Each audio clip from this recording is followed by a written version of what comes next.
You meet someone new today. A handshake, a smile, maybe a name you'll forget in 5 minutes. It feels harmless. It feels normal.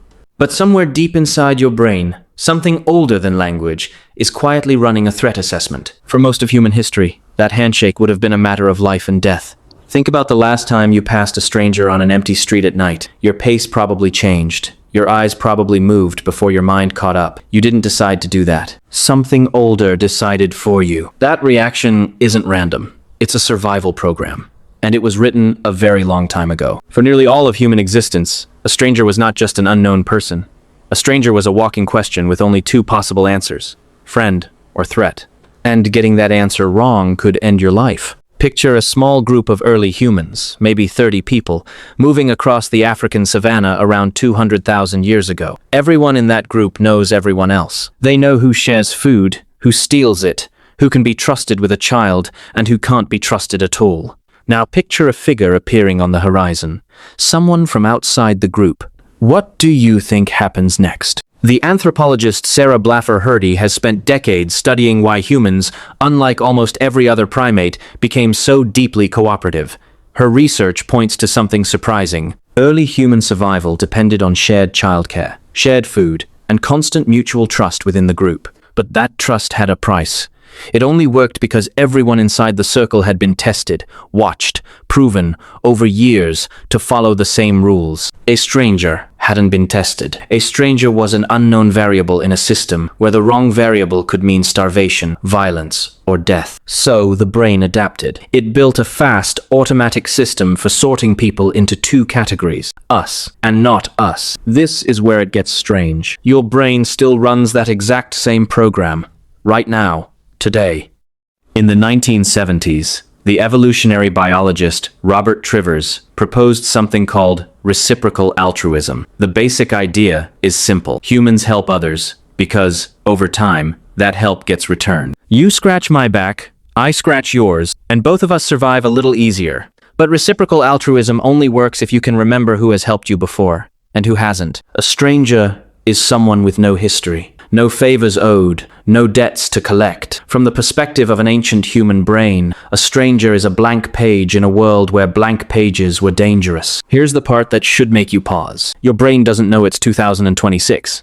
It doesn't know about passports, or background checks, or the fact that the stranger next to you on the train is probably just tired and scrolling their phone. Your brain is still running software built for a world of 30 people, where every unfamiliar face carried real risk. That's why even now, studies on first impressions show people forming snap judgments about trustworthiness within 1/10 of a second of seeing a new face. 1/10 of a second, before a single word is spoken. The psychologist Alexander Todorov at Princeton has run experiments showing that these split-second judgments about strangers are remarkably consistent across different people and remarkably hard to override, even when they're proven wrong. Why would your brain do that?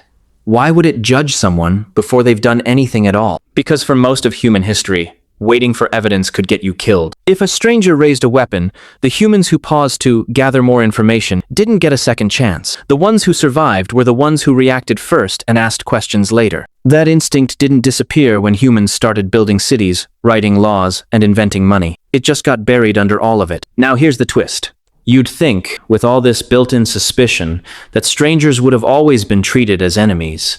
But that's not what the evidence shows. The anthropologist Joseph Henrich has studied how human societies expanded far beyond small kin groups, something almost no other species ever did. His research suggests that humans developed something remarkable: the ability to extend trust to strangers, but only under very specific conditions.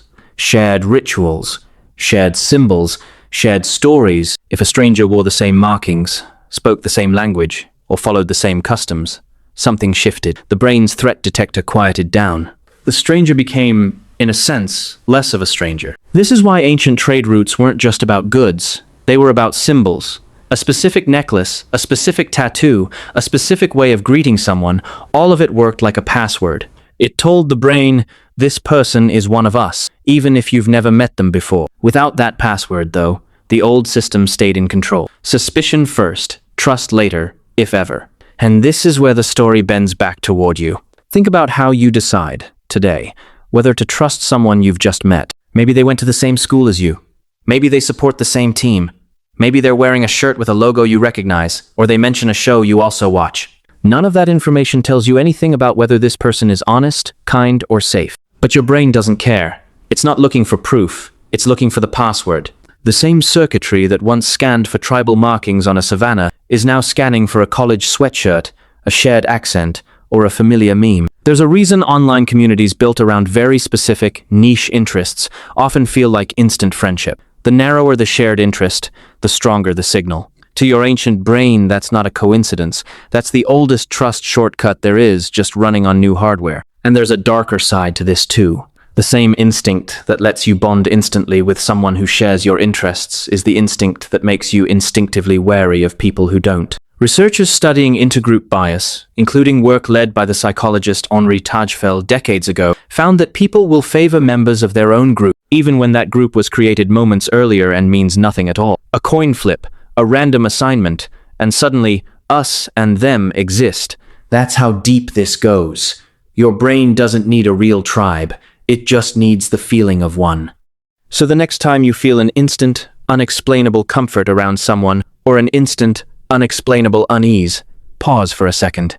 That feeling isn't really about them. It's an ancient alarm system, built for a world of 30 people and unknown horizons, firing in a world of 8 billion people and instant connection. It kept your ancestors alive long enough to become your ancestors, and it's still running, quietly, every single time you meet someone new. So today, when you shake that stranger's hand, smile at that new coworker, or sit down next to someone you've never seen before, remember what's actually happening underneath. It's not just a handshake. It's 200,000 years of survival, deciding in a tenth of a second whether you're safe.